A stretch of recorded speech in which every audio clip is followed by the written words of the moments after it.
Hello and welcome to this week's edition of the Going OB Golf Podcast with me, Craig. Before we get started, I've got a guest this week and I'm very excited to get a chat with her. I want to put out a quick message. My friend Tara, who plays on the LET Access Tour, her mum has just recently been diagnosed with motor neurons disease. I was highlighted to the fact that a number of the ladies on the tour are undertaking a Drive for MND challenge, which they'll be doing for the next couple of months, and they've got an event being held at a driving range in Hawick in the Scottish Borders on the 28th of October.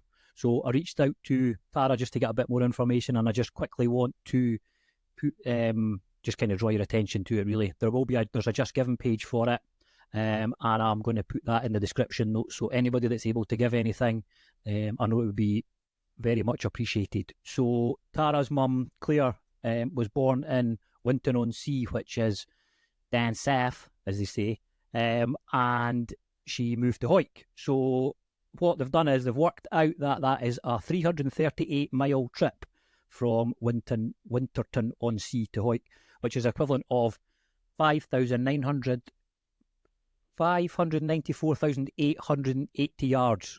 So what they're planning on doing is using TrackMan and shot scopes and flight monitors, anything from the driving ranges, to cover that distance in golf balls. So, golf drives, sorry. So that's going to be ongoing, and it's going to be finished off by an event on Monday the 28th of October at Ashkirk Driving Range, which is in the Borders. So I'm going to post a bit of information about it and the Just Giving link on the pages from here. I'll put a bit on the social media. They do have a hashtag, which is Drive for MND. So if anybody wants to take part, obviously to raise some awareness, it's for the MND, make sure I get the right one here, MND Scotland and the Doddy Foundation that they're raising money for. So I'll put the link in the description. Please check it out. If you can give them a hand, then please do that. So that is the important part of today. I'm not saying that Danielle is not an important part of what's happening today, but we needed to cover that one. So as you will know, when I set up this part of the podcast, I was going to try and get some interviews with people, real people who have played a bit of golf and who all have stories. So reached out. Well, I was talking to a friend who turns out to be a mutual friend, and she said, "You should get my pal Danielle on your podcast, Craig, because she's got the right personality for it. She's played on the Ladies European Tour. She ticks every single box that you need. Get in touch with her." So I reached out about a couple of months ago. We couldn't quite make things work at that point, but we have made it work today. So Danielle, thanks for taking the time to come on the Going OB podcast. How are you? I'm very well, and thank you very much for having me on here. It's fine. Like you said, a couple of months ago, we had a conversation and it didn't quite work out at that point. But yeah, it's nice to be on here. I'm slightly nervous, but I'm also really excited. Just two new pals having a chat, and Tracy vouched for you and said you were good people. So if Tracy says you're good people, you must be good. You must be good people. Yes, good. Is, yes. That's Is nice that the dog to know. coming back in again? Is it? That was the dog coming back in, yeah. And she's underneath the desk right now, so yeah. The desk troll. We call her the desk kids troll. That come in as soon as I'm doing this. Yeah. None of them are interested in spending any time with me. And the minute I decide I need to jump on here to do a podcast, particularly when I'm doing one where I'm interviewing somebody else and it's not just me rabbiting on, is the time that they all want to ask me a question. Of course it is. Of course it is. Yes. It's always the way, though. So I believe you obviously sent me a bio. You are a former Ladies European Tour player. Is that correct? I certainly am. Yeah, I had 6.5, 7 years where I was a member of the tour, and yeah, just really, really enjoyed my time. It was very much a natural progression from amateur golf, early years amateur golf and county golf and things like that for me to then progress into the professional ranks in 2004. And I was very fortunate that I was able to, there we go, exactly what we were talking about. Good boy. Close the door. So yeah, it was a natural progression, really. And the Ladies European Tour was fantastic. I think I sent you a bio yesterday, which is really unusual because I don't really talk about golf. Was such a long time. It was such a long time away from when I last did it and last had that lifestyle. You know, I'm now a mum of 2, and life is very, very different. But it was absolutely fantastic. A lot of the girls that I played golf with out on tour, I played amateur golf from the age of about 14 with. We played in all the different international opens from the age of 14 all over Europe. And then a few of them obviously turned professional, and that was already sort of like a ready-made family out on tour. So I was incredibly lucky to have that sort of support out there. They do say that the way that's the hardest part of being on tour. Whenever you listen to, I know Bob McIntyre, for example, he's spoken about moving out to the States this year so that he could compete on the PGA Tour, and he's just like, the differences between PGA Tour and the European Tour is that the European Tour is more like a family. Whenever I watch any of the Ladies Tour events, it always looks like it's a big family event, and although you're competing against each other, there does seem to be a big kind of, we all want each other to do well. Yeah, I think you really do. I think especially that you've known these girls since you're 14 and 15, and you have probably all have very, very similar struggles and victories and all of the things that go with the ups and downs of playing golf as a career. It's very rare, even in one golf round, that you will have a golf round that is full of just excellent experiences. You've got to learn to deal with the good, the bad, the ugly, and you can rest assured that pretty much everybody else has been through that. So I think there's that sort of connection. I mean, I've tried to get my ladies American tour card, the LPGA tour card, twice. So I went out there. I missed it by one the first time I went out there, and it wasn't because I still had my Ladies European full tour card. It wasn't lucrative for me to go out and stay out there because the jump is so big and so vast, and it is incredibly scary. So yeah, the Ladies European Tour, fantastic, real family event. I think they still have everything set up for the ladies, and I just had such a good time out there. Really, really good time. I had some really good friends that I'm still in contact with, and they come down and see the kids, and they're like, whoa, that is a very different lifestyle. But it's, you know, they also like to shimmy on back to their lifestyle a few days later. Aye, we I'm sure they'll there seems to be a bit at the moment where, was it Lydia Ko, I think, recently spoke about she's obviously got a desire to start a family and things, and it's not something that, as a guy who watches or follows golf, that you realise, you know, these guys just seem to play straight from college all the way through. They go on the tours. You forget that on the ladies' side of the game, you know, some of you want to be mums, so you need to stop playing for however long. And there's a body clock over on this side of on the tour that definitely ticks on, and if it's something that I knew I always wanted children by the time I was 30. So I was 2004, I turned pro. That was only going to give me X amount of years until I was hoping to want to have a family. I've been with my husband since I was 16. So I was lucky in the fact that I had a relationship that was very stable before I went on tour. He obviously knew me when I was playing golf for England. He knew the regime. He knew how much time I put into it, how much time needed to be dedicated to it. He was used to having periods of time without me being around. So there was no worry or angst of me being out on tour and him being back here. But like you said, you know, there's a body clock thing here that, yes, everyone's having children much later, but I knew I didn't want to leave it too late. Mine was cut short by 4 years by injury, but I wouldn't change it. I wouldn't change a thing. I'm incredibly lucky to have experienced the things I've experienced on tour, and now to obviously be a mum and have that and finally get back into golf it is a one year of and a these things half that ago. you can pick back up again, because there's no... I think a lot of sports, you get old, like football, for example, rugby, all these type of ones, you get to a certain age and you're like, right, I really need to kind of think about hanging it up. But golf, you can put down and pick back up again. So I just want to quickly go back to this, your Mm. start of your career, because you sent me this bio, and I thought it was quite interesting that the reason you took up the game was because you were fed up staying home with your mum when your dad and your brothers were out.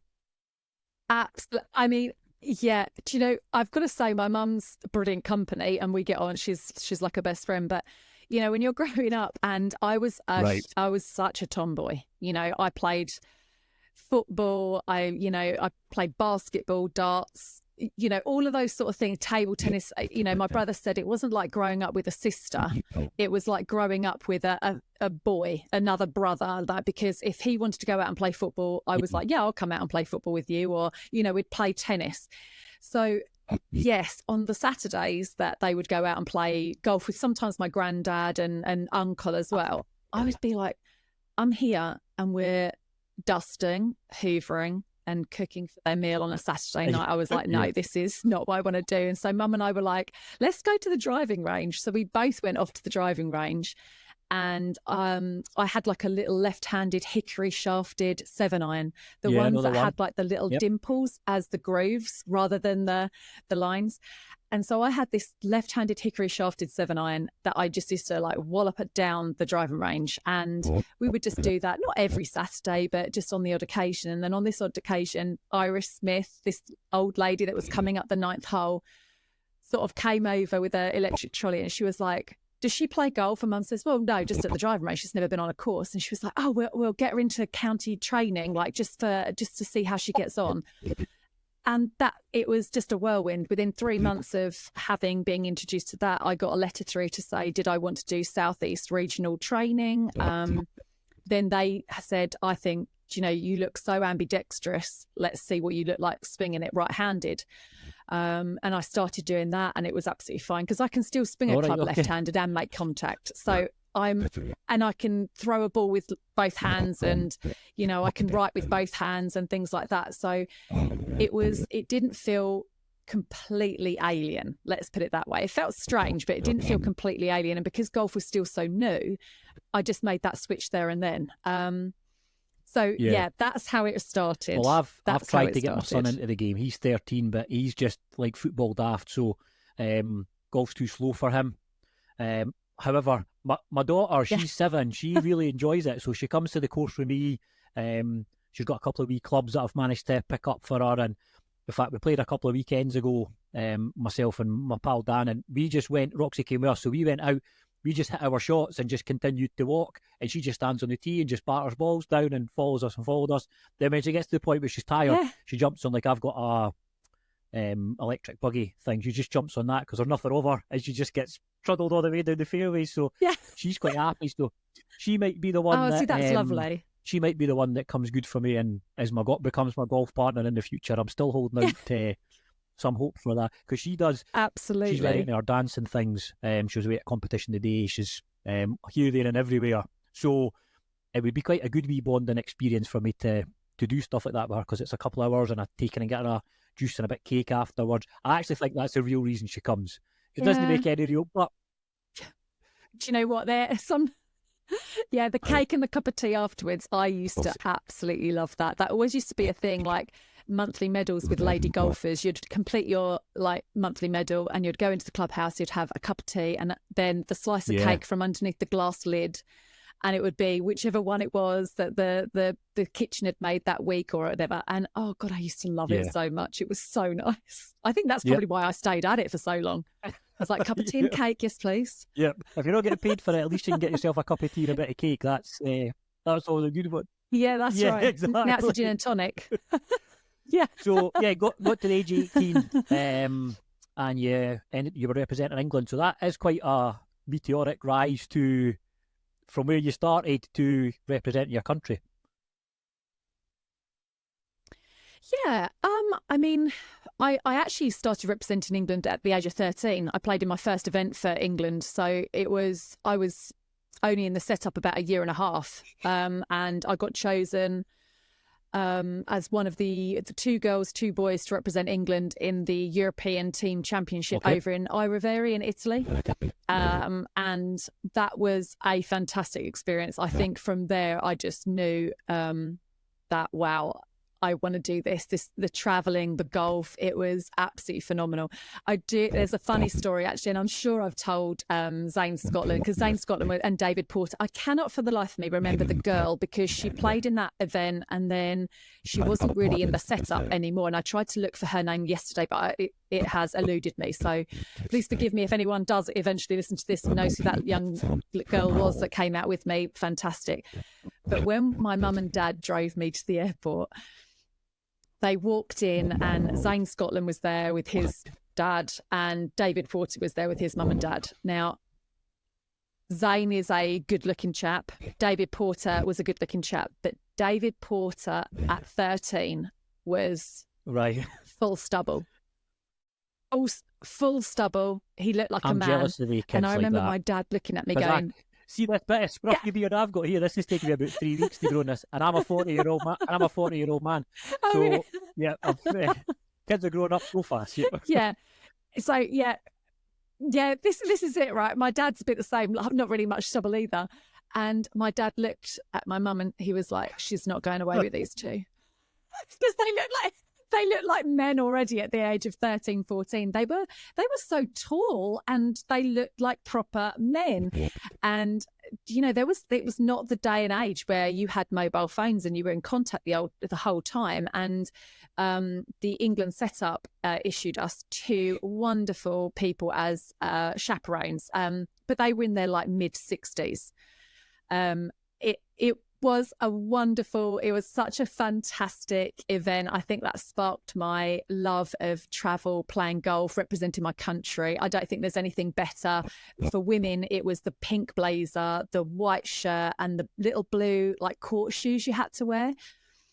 First outing, first drink I had, chocolate milkshake, straight down, my white T-shirt and my pink blazer. And that was it. That was my uniform for the week. And I was like, oh my God. So I had to wear my T-shirt on back to front. And I was just it's like, this is it. This is just how it's going to be, but yeah, so I think and then at 16, I sort of progressed. I think by the time I was 13, I was playing off scratch. And then I was off plus handicap. I played off +4 by the time I ended up turning pro, which is not the same as a +4 handicapper nowadays, because the handicap system's changed so much. More now or less? Would it be more or less now then?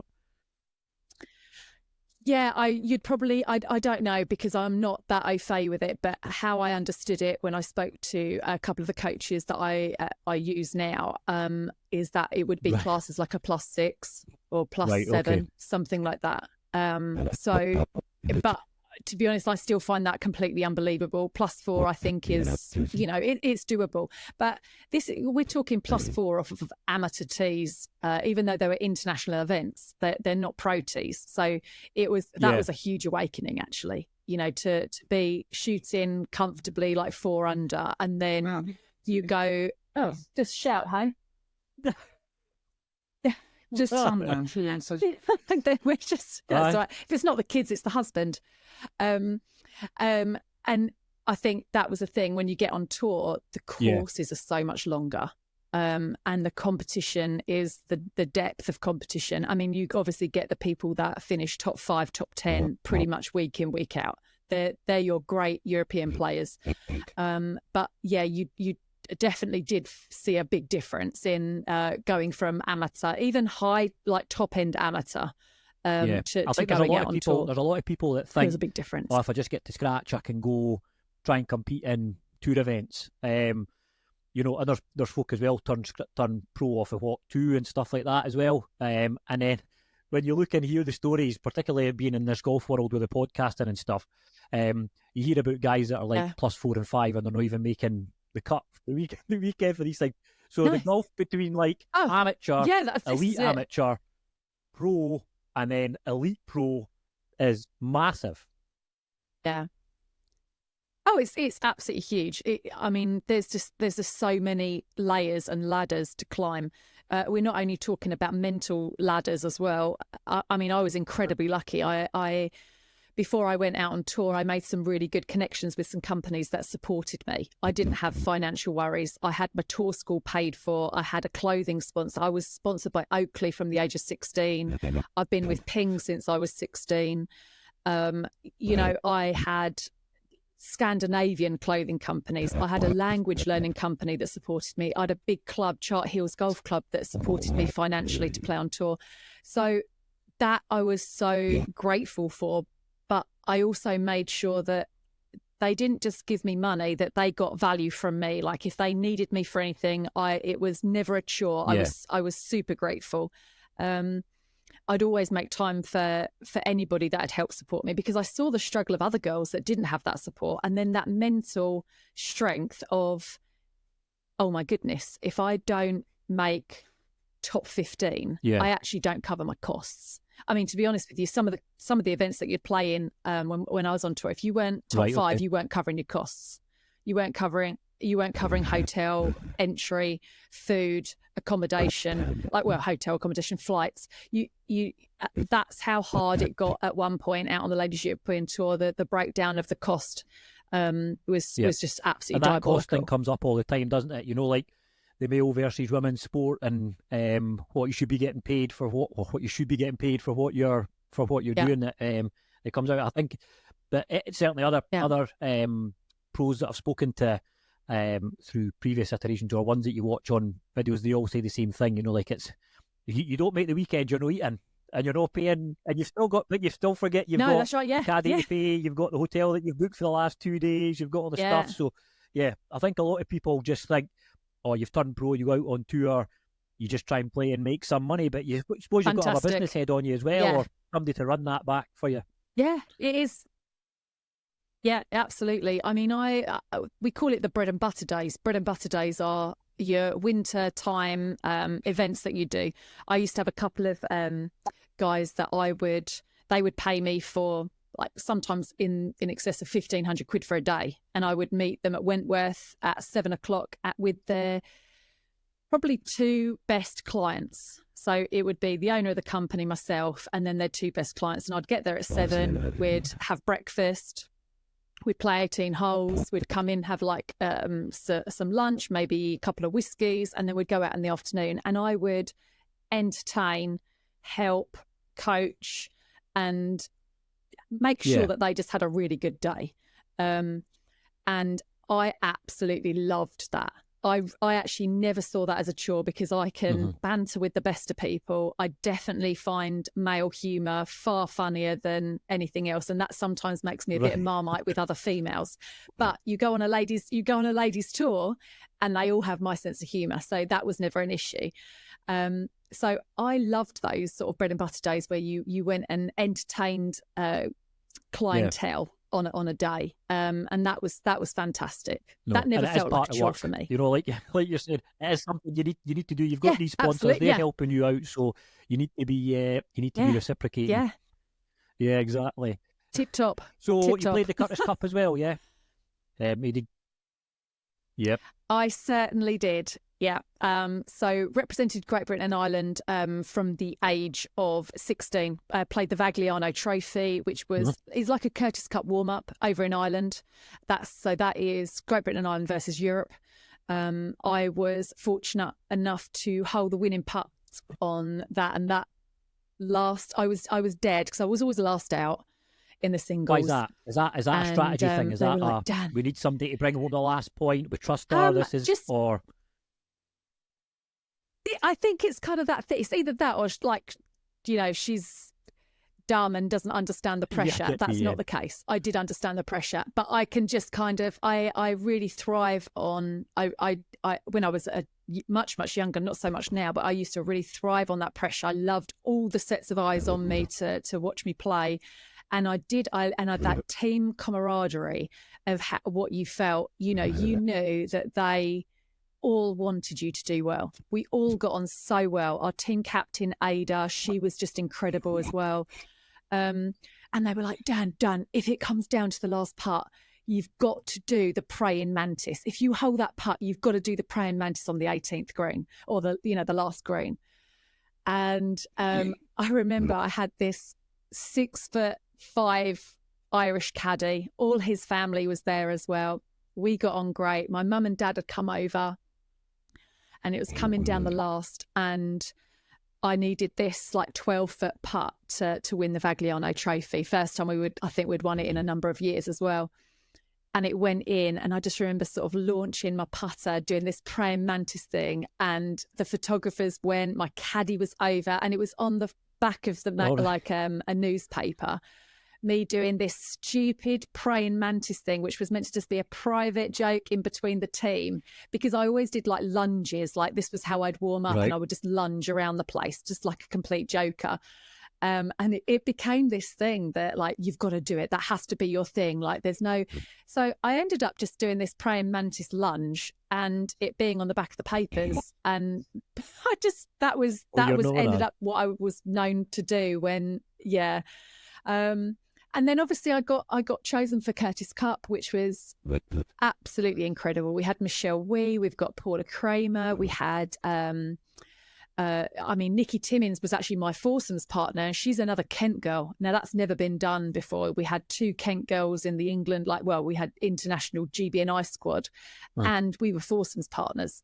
So it was like fantastic to share that with someone that was from my county, or like from each other's county and everything. And we she ended up having Michelle Wee as her singles match, and Michelle Wee was 13. Yeah, she was a talent at the time. Phenom.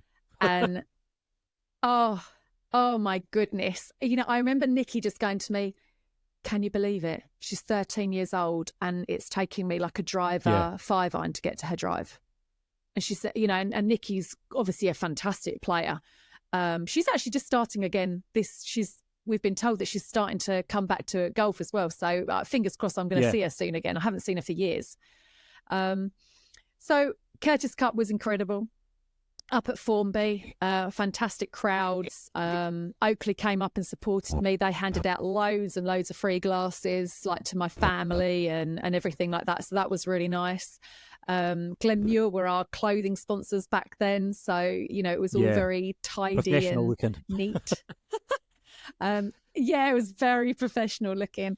Nice. But it was one of the most amazing experiences as well as an amateur golfer to perform at the highest level on the highest stage that you can as an amateur. Was and then you obviously special. move on to turn a professional in 2004. Yep, straight at after the end it, of right? straight Is that after. Is that kind of when a lot of the girls realise that I've gone as far as I can go with this one? This is the start of the pro journey, or do some of them stay? I think, obviously Nikki and I were at the same point, but Nikki wanted to be a teacher. Right. She wanted to be a maths teacher. Golf was just something that she was good at, and that was fine. She didn't really have that drive to do it as a job. Whereas, and Emma Duggleby as well, who's actually just won today the Champion of Champions seniors event, which is county champions against other county champions, and she's just won the seniors event. So she's never turned professional, but she has been a fantastic amateur from the age of 14, 15 for England. So she's been in the England setup for years and years. For me, I knew that I just wanted to do it as a job. I wanted to go out on the big stage. I wanted to play out on tour. I still wanted to travel. And I went off to tour school in La Manga.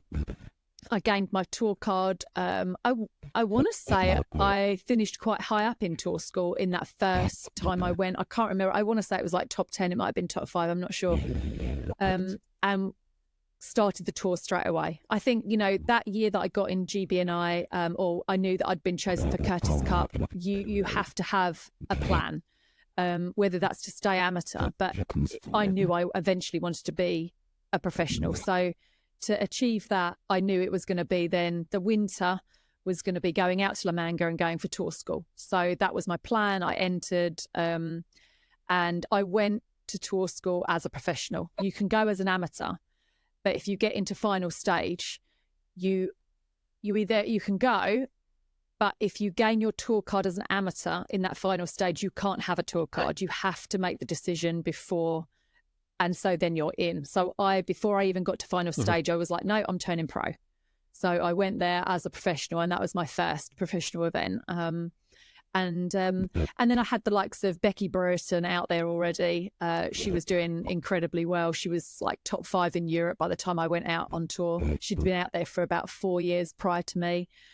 And she was my bridesmaid. She was my best friend out on tour. So I had really good connections out there. I knew where I was going to stay. I stayed with them. Laura Davis was part of the group that they all hung around with. So I got to see her a few times. It was a real baptism of fire. And I think, like I said to you, that regardless of what I achieved on tour, because the people that I hung around with, Laura Davis, Trish Johnson, it was Kirsty Taylor, the older, we called her Angry Taylor. She was the one that got angry. And then there was the other one that had a big bust. So we used to call her whatever Taylor. And then, there was all of these bigger names that had achieved so much more than I had. And so it never really felt like I had achieved what they had achieved. So it wasn't really worth talking about. And it wasn't really until I got, I suppose, become a mum and you have this whole separate life, and that you realise that, well, actually I've played a sport up to professional level. Yeah. I got on tour and I've done it. There's actually a very small percentage of people that get to do that in any sport, and I should be proud. And then I get embarrassed, so then I don't talk about it anyway. Well, you need to talk about it, because I need to grill you on your how the professional career went. So you were 3rd in the English Open, 2nd in the Scottish Open, number of top 10s, Norwegian Open and the Welsh Open. Anything else, or any of them that stick out in particular? Yeah. Yeah, I mean, the Scottish Open was it was fantastic. It was at the Carrick. I was staying with Claire Queen, who is another really good friend of mine that I've been up to see her in Scotland and Edinburgh. And actually, we were texting yesterday, saying that we have to meet up again. So, the Carrick, lovely golf course right on the Loch Lomond estate, and I made 7 birdies in the last 8 holes. And I thought, oh my God, I'm going to get a paycheck. This is amazing. But I wasn't really lying anywhere to have a position. So that night before, I was excited. I'd been on the road, I think, for about 5 weeks, and I wanted to get home and see John and my mum and dad. And I'm really a real home person as well. And I had changed my flight to a slightly early one because I was off really early. And I thought, that's fine, I can get there. It didn't cost me anything. I'm going to get the earlier flight home. I'm not in a big position or anything. So I had got off the course, signed this card, and everyone was like, oh my God, Dan, that's amazing. Like, what an incredible. And I was like, I know, right? I just couldn't do anything wrong. It was amazing. Got in my little car that was a rental, started driving to the golf course. I'd had a drink with Claire. I'd said goodbye. Thanks for having me and hosting me. We stayed at the Carrick Hotel. Got to the airport just at the point where I'm about to hand my keys over to the car, and the tour ring me and they go, Danielle. And I was like, hey, what's up? You've finished 2nd. And I was like, you what? And they were like, yeah, the presentation is in 50 minutes. If you're not here, we have to fine you. And I was like, what? It's like, I can't earn this money and then go and lose it. So I kind of snatched the keys back from the guy, and I was like, I'll bring it back later. So, and then I ended up literally bombing it back, and I got back, pulled into the car park, abandoned the car, not even into a space, and just legged it towards, and made, as I was hearing my name, I made it and just went straight out and just waved and managed to not get a fine. So I was just, from all, I could have sat there and really enjoyed the fact I'd seen my name go up the leaderboard. But no, I was excited to be getting home. I didn't think that it was, I didn't think it was going to get me to 2nd place. So that really sticks out as something really fond, like a really exciting sort of 2nd place finish. I also was in the final group for the Welsh ladies as well with Laura Davis. So, I played well on the Saturday, and I remember getting my draw, and I was like, oh my goodness, I'm in the final group with Laura Davis. Oh my God. John was like, I'm coming down. I'm coming to Amsterdam. Watch this. And this was at the McGuinness. I haven't probably said that right, but the McGuinness, near Cardiff golf club. So to have the crowd that were clearly there to see Laura, but to have them follow round for a whole 18 holes, I finished 3rd in the Welsh. And I was really pleased. I was really pleased with that. Yes, obviously I would have loved to have won it, but to be in the final group with someone like Laura Davis and have John come and watch that a me bit like was like kind of the incredible tiger as well. effect? You know, these like the tigers in the last group and you're playing with them and it's so obviously so intimidating because of the size of the crowds. So it must be similar to that. Yeah. Well, you know, what's intimidating about Laura Davis is just the size of her. You know, you go on the tee and you look like a child. You literally look like she's brought her daughter out to have a little game with. And she picks up her driver and she like smacks it into the ground and just duffs up a load of turf and just pops her tee, like a ball on top of the turf. She doesn't even bother putting a tee in the ground. She just smashes I've seen that video. Tee. She got mega backlash for that, didn't she? She's like, she's going around the world just ruining tees. Yeah, she did. Yeah, but she does it like, who's literally gonna go up exactly, it? I'm not gonna tell her. Kind of apprentice. I'll be like, well, you can do that. So, yeah. So that was obviously really special. I've got another really memorable. I finished 8th in the Danish Open, and this was after a real issue that I had on the driving range. I turned up final round. Took my first little chip off the driving range, and a stone flicked up and hit me in this eye, so in my leading eye, and it went round the back of my eyeball. And I just turned around to my caddy and I just went, I've got a stone in my eye. And he went, just cry it out. And I was like, I was like this, I just don't think I can. It's like, this is not going to work. So we ended up having to go to the hospital. So I had like an hour and a half. I had to go off to the ambulance service that was at the golf club. They couldn't see anything, but they could see that it had scratched all the way round. Like when I was looking down, it was scratched all the way around. So they were like, I think you need to go off to the hospital. Go off to the hospital, which is luckily not far away. They give me some drops that start shrinking my eyeball to give the stone room and to wash it out, and put a blimmin' patch over my eye. And I come back and I tear up and I finish 4th. And I couldn't see anything out. So I'm like standing down, like I've got this patch over my eye and a pair of sunglasses. This eye's just weeping the whole time because it's just like not used to doing everything. And I said to my caddy at the time, I was like, Paul, I can't see where I'm lining up. And at that point, he just went, I'll do it all for you. And so we would sit there, discuss the shot, and he'd go 7-9. We're going to go on that thing. So I'd like go up to go up to it, and I'd stand there, and I'd just be looking at the ball, and he'd go tiny little shuffle to the left, and I'd tiny shuffle to the left, and he'd be like, yeah, that looks good. Now just relax. Don't worry about it. You don't even know where I've aimed. You just hit it. And we played the whole 18 holes like that. And he did it for the putting, because I lead with my left eye. So when I putt, I just literally tilt ever so slightly, but I lead with my left. And so by not having that, I was like, I can't see anything. I played blimmin' amazing. Like, and everyone was like, oh my God, we call you One Eye Willie. Like, you know, it was just, I mean, I had like a menagerie of like names that people called me when I was on tour. But so I had like that going on. And I said to Paul, do you think we should just patch up my eye every week? Yes, so probably not. And no. No, exactly. So yeah, I've got some real fond memories where it feels like even when you have your best moments on tour, they're probably not even going to be the best times that you've ever played. They're the times that your bad shot is not bad. You've just slightly misstruck it. It's not how good your best shot is. And I think that was one of the biggest lessons. Everyone can hit great shots. Everyone hits great chips. Everyone holds like well, not everyone, but you know, lots of people hold like a long putt around or something like that.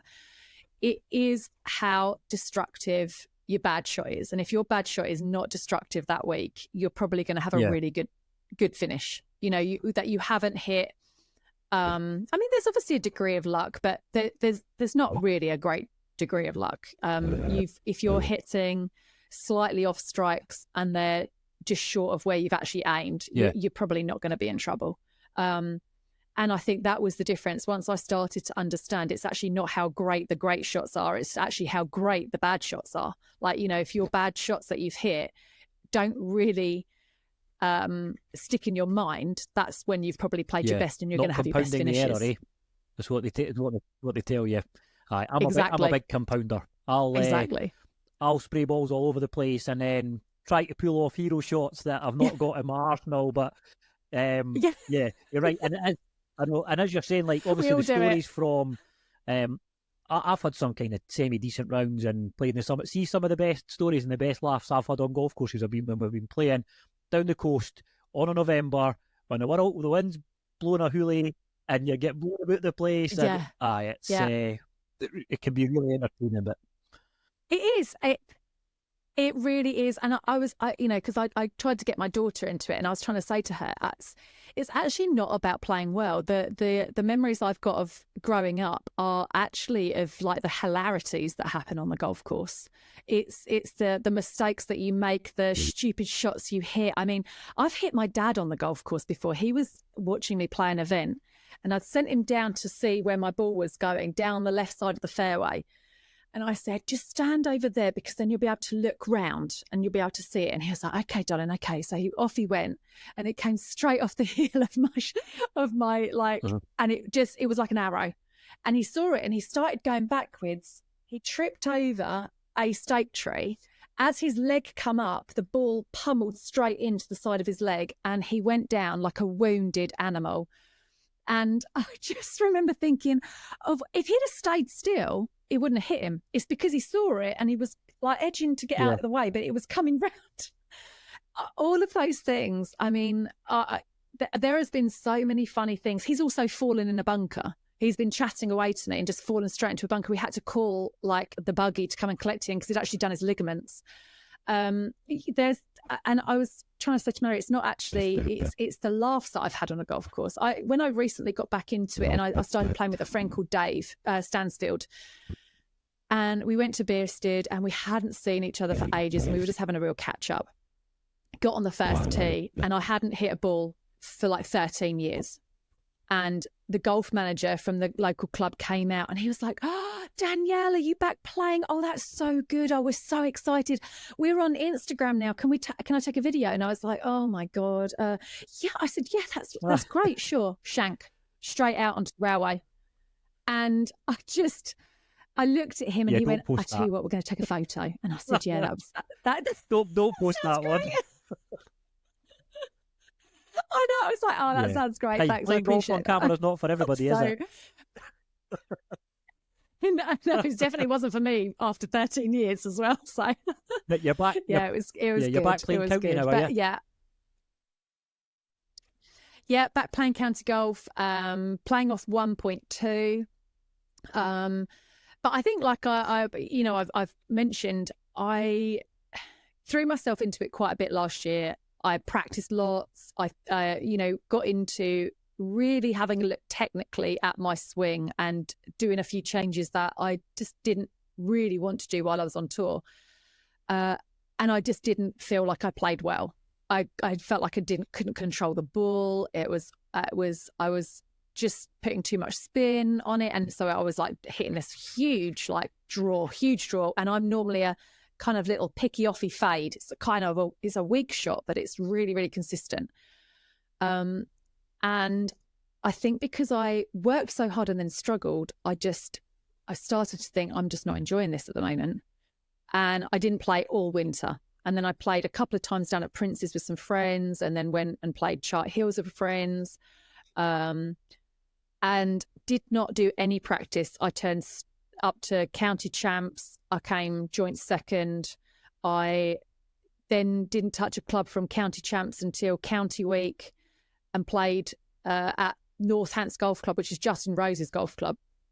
Absolutely beautiful. I could end my days playing golf there. It was absolutely stunning golf course. And I've actually played really well this year. And my handicap's come down. I would say pitching is my real downfall at the moment. I can hit my driver, I can hit my irons, bunker shots absolutely fine. As soon as I get 40 yards towards the green at the moment, I feel like my rhythm and my connection from arms, hips or weight, or I don't know, because I'm not a technical golfer.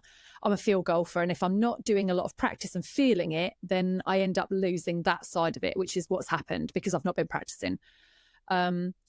But I've actually, my enjoyment for the game has, like, every time I've stepped out on the golf course this year, I've absolutely loved it. Absolutely loved it. So I think that's once just the you're way it bitten, is you for me at the moment. it doesn't never goes away. Well, I don't know about that. It definitely felt like it left me a few weekends ago.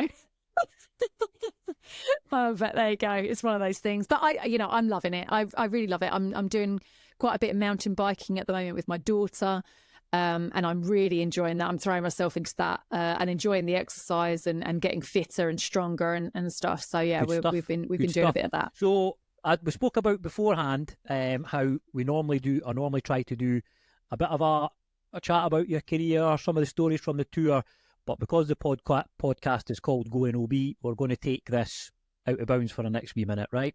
So give me a number between 31 and 50. 41. Right. What's your favourite non-golf activity to do at a golf resort? That's a bit of a strange one. At a you golf can tell resort. I got my questions for Chat GPT, can't you? Yeah.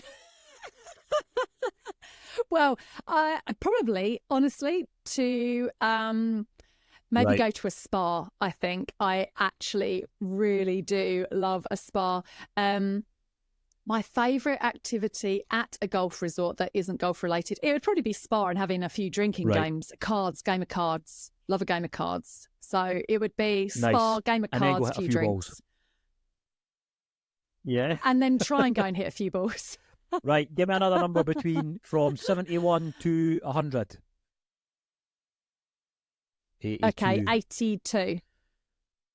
If you could travel any point in history, when and where would you go?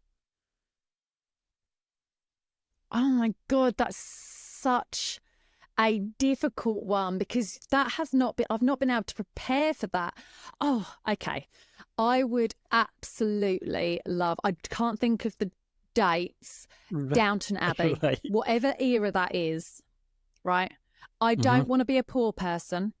I want to be a person that is in beautiful clothing, being driven around by horse-drawn carriages, drinking tea out of beautiful bone china, and experiencing, I suppose, that real. Well, when I say it's almost like a clean lifestyle, isn't it? Your food is from the land. There's nothing, at that day and age being imported.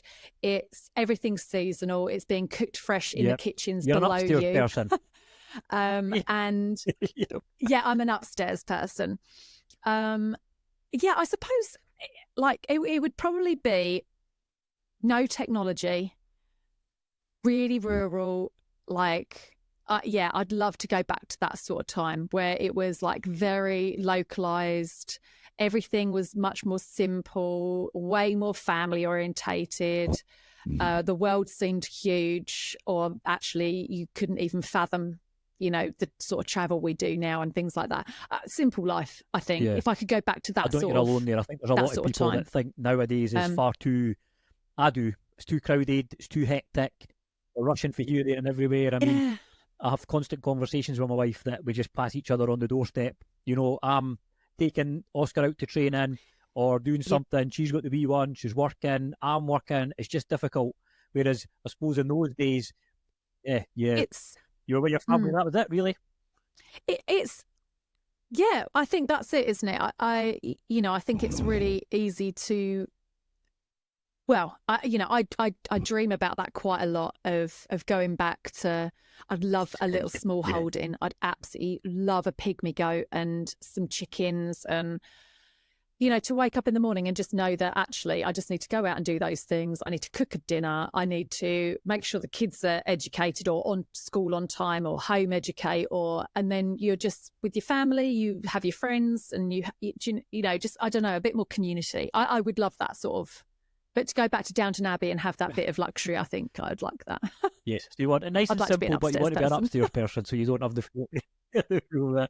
Yeah, exactly. Yeah, I don't want to do the. I do want to do the hard work. No, I would love a small holding. My husband and I would have always said that. Maybe one day. It's one of those things. Future plans. It's good to have future plans. Maybe. So Right, last Yeah. couple. I'm going to pick one for you because I'm interested in this one. So you've got Okay. a Dream 4 ball, right? Who are you picking and where are you playing? Oh my goodness. So I have never Okay. played St Andrews. I'd love to go and play St Andrews. Dream 4 ball. It would have to be. It would have to be my dad, because he offers so many lols, so many laughs. I would absolutely love. This is so awful, really. I'd love to play with Tiger Woods, and I'd also love to play with Gary Player. So it would be me and my dad At St Andrews versus those two. They would smoke, yeah. At They St would Andrews, smoke, yes. And I'd. Yeah, I was going to say. We would yeah. have a ton of shots. We would Tell have them a you're playing off ton 18 of or something at shots. that point. I mean, don't get me wrong. Like, I would probably love to play with a menagerie of people that were not golfers. I'm trying to think. I mean, you'd probably love to play with someone like Winston Churchill and just see whether you could get anything from him on like what he was like as a person. Like some of the backstories. I do love history. I love World Wars, like history, like when the kids go through that and like learning that at school and things like that. Yeah, you'd probably love something like that, to be honest. But golf-wise, it would have to be Tiger Woods and someone like Gary Player or Jack Nicklaus.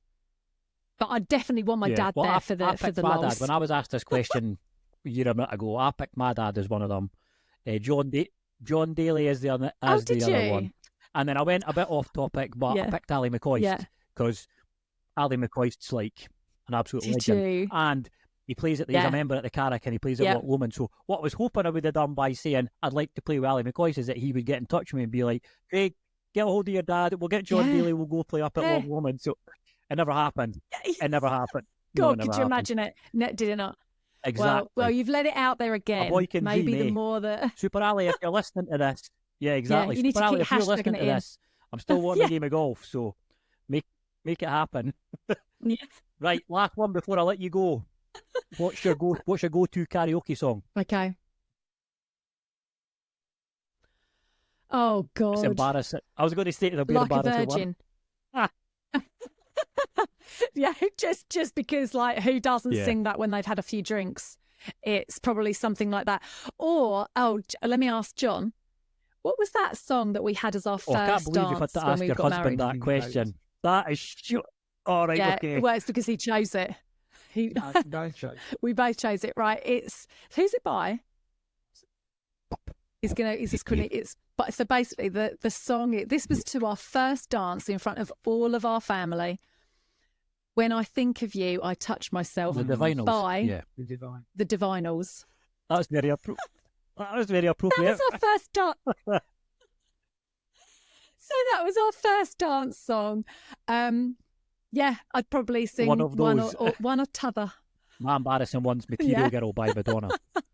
Love that song. Oh my God, really? And all that stuff. Love that song. To the point where that's brilliant. It's now become a standing joke in the house.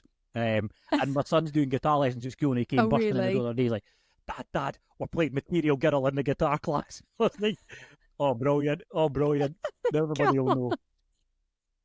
Oh, that's fantastic. But listen, these classics that's never so go good. out of fashion, did they? And Madonna had some absolute bangers. So, yes. Oh, she absolutely did. Almost everything she did was gold. There we go. Well, Danielle, not anymore. No, I know exactly. Not anymore. It was really good to speak to you, and I'm glad that Tracy put me in touch with you because it's been good to have a chat with you and find out a bit of your kind of life story and stuff like that. And you didn't disappoint. She said you would be good. She said you need to get on. So yeah, this is well. Thank you for having me, and thank you for making it happen. You're more than welcome. So yeah, I appreciate that. Obviously, the Solheim Cup's coming up this week, so go Team Europe. We will never back the Americans on this podcast. I'm talking to you, Logan and Eric, from previous generations. we are fully blue and yellow on this podcast. Blue, yellow. So I'll maybe give you a shout next week or the week after once it's done, and see if you fancy come back on. We could do a bit of a recap and hopefully be celebrating another European win over those Americans. I hope so. That team looks incredible. So yeah, I'm excited to watch it. I'm excited. Yes, so that's really good. Go Team Europe. Perfect, Danielle. Thanks very much. It's been really good to have you on. And as I said, you're more than welcome to come back anytime. Cheers. Oh, well, thank you very much for having me. Stay on. Thanks a lot. See you later.